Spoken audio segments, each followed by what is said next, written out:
Hola, bienvenidos a un nuevo segmento de El Rincón de los Libros. Esta semana vamos a hablar de un libro que la revista The Economist, una de las revistas más importantes del mundo, lo han nombrado como uno de los mejores libros del 2024. Marcos, cuéntanos un poco más de este libro. Ante todo, saludos, Miguel. El libro se llama ¿Cómo explica la economía el mundo?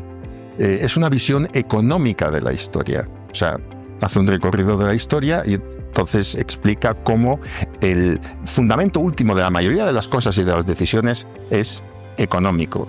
Y relata pues cómo el ingenio y la codicia humana y el deseo de superación han determinado la conducta y la historia de la humanidad a través del tiempo. Esto es así, fue así en el pasado, lo es en el presente y lo seguirá siendo en el futuro. En cuanto al autor, es el profesor de economía australiano Andrew Leigh. Andrew Leigh. Me ha llamado mucho la atención este libro, que es un estilo muy breve. El estilo, no sé si te ha llamado la atención también, condensa 4.000 años de historia, para decir poco. ¿Qué te pareció a ti esto? Sí, yo al principio, si te soy sincero, tenía mis dudas, ¿no? Porque exactamente esa es la duda que uno tiene. Hombre, pues si va a hablar de 4.000 años de historia y lo va a hacer pues en poco más de 200 páginas, porque uno lo que se espera pues es un libro muy denso, con muchas citas, muy extenso. Y no, como digo, es un libro breve, 200 páginas, es un libro conciso, donde se explican las cosas bien, sin citas excesivas. Incluso es un libro que tiene, y esto yo creo que conviene mencionarlo, tiene humor y hace las cosas pues amenas, ¿no? Y esto desde luego no corresponde para nada, como regla general, al estilo de escritura de un economista. Ahondando ya en el contenido, ¿de qué va el libro específicamente, Marcos?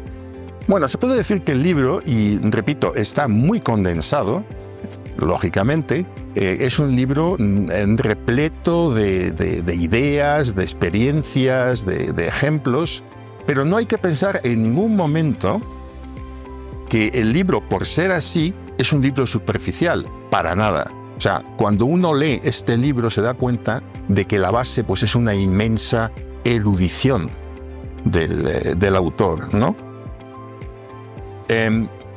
Podríamos decir pues, que es, aparte de ameno, es al mismo tiempo ilustra muy bien la economía, y es un escritor atractivo. Eso es, digamos, a grandes rasgos el contenido del libro. Un recorrido histórico.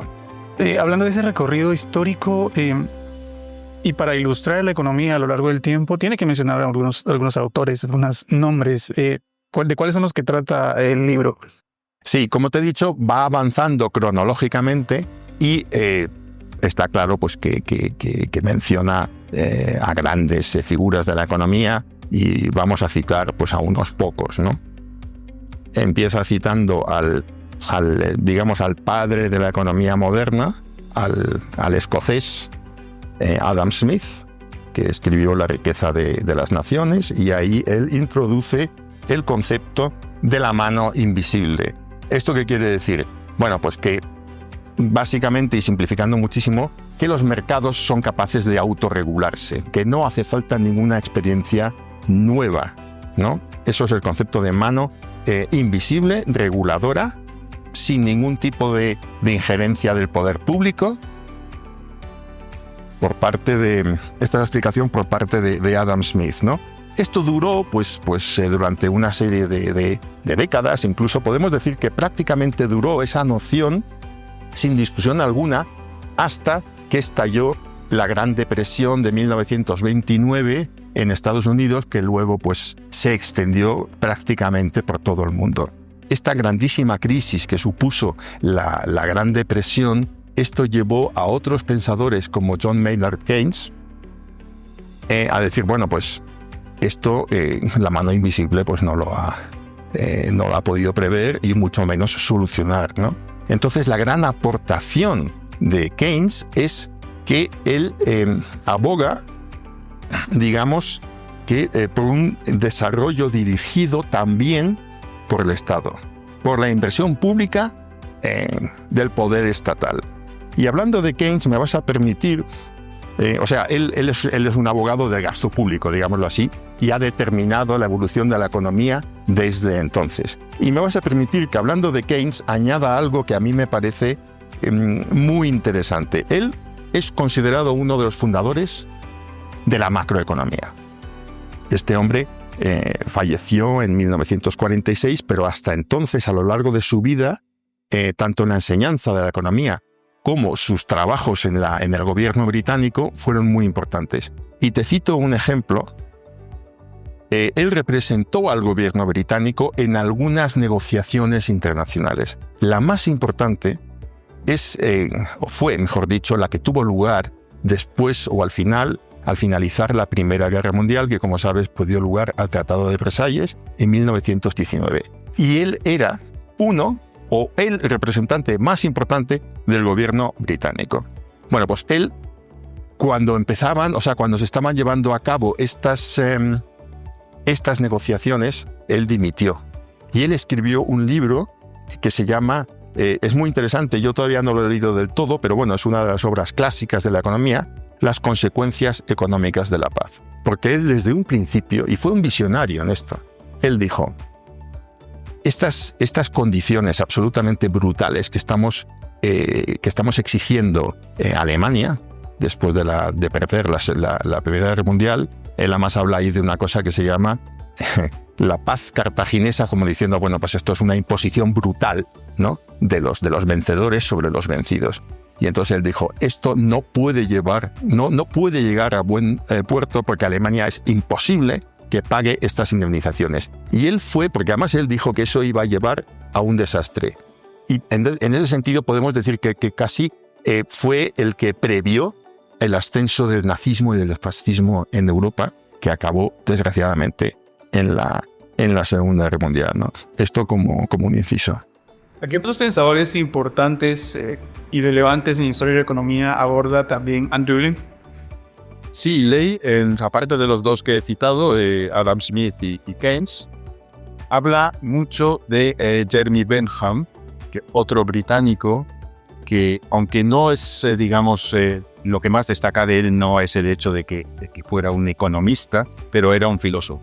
De hecho, pues él lo que fue es el padre se le considera el padre del utilitarismo, que es una corriente filosófica que lo basa todo en el concepto de la utilidad. ¿Es algo útil o no es útil? ¿Produce dolor o produce placer?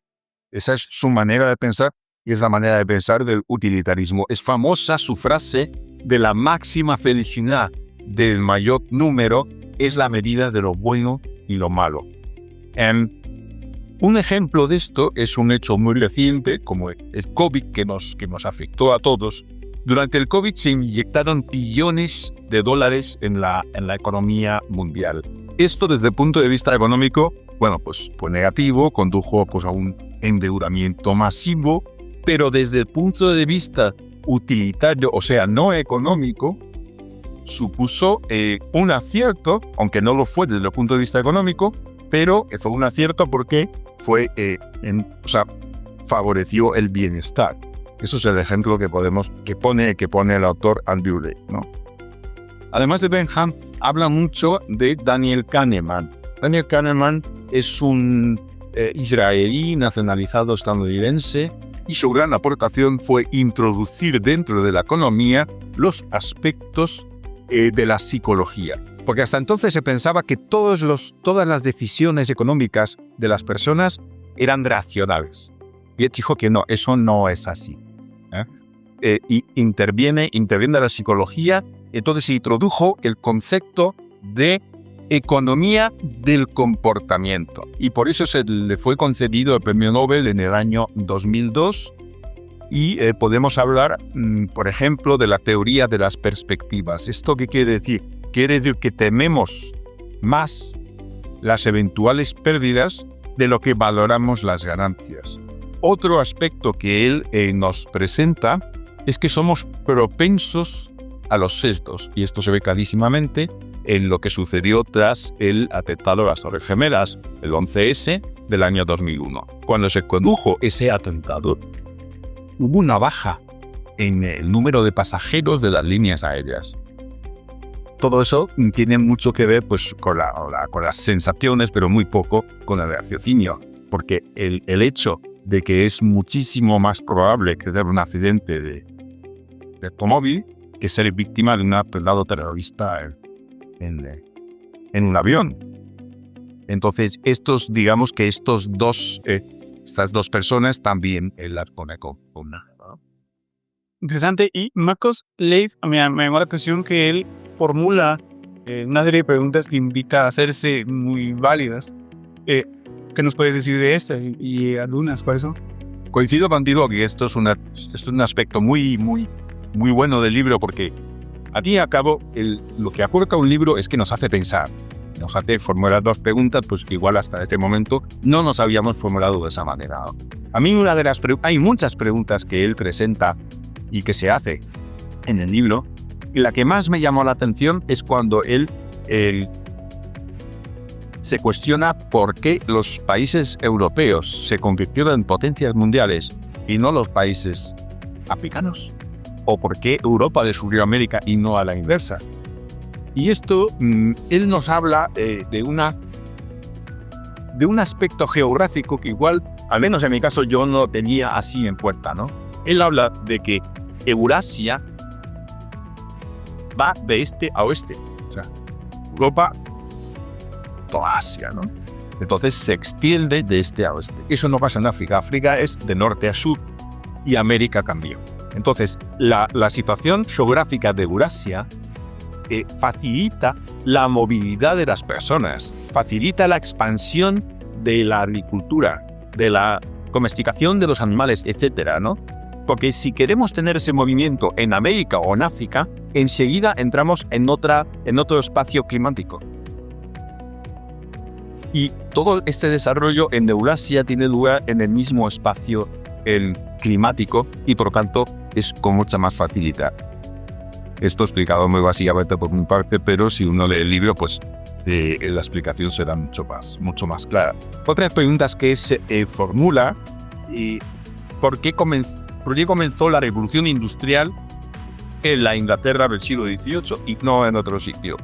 ¿Cómo cambió la agricultura el desarrollo de las civilizaciones? ¿Cómo está influyendo ahora el cambio climático en la economía? ¿Por qué los exploradores se establecieron en países como Estados Unidos, como Australia, como Canadá, pero no se establecieron, como hicieron en Estados Unidos, en países como Nigeria o Congo o Madagascar? Ahí solamente lo que hicieron fue extraer recursos naturales.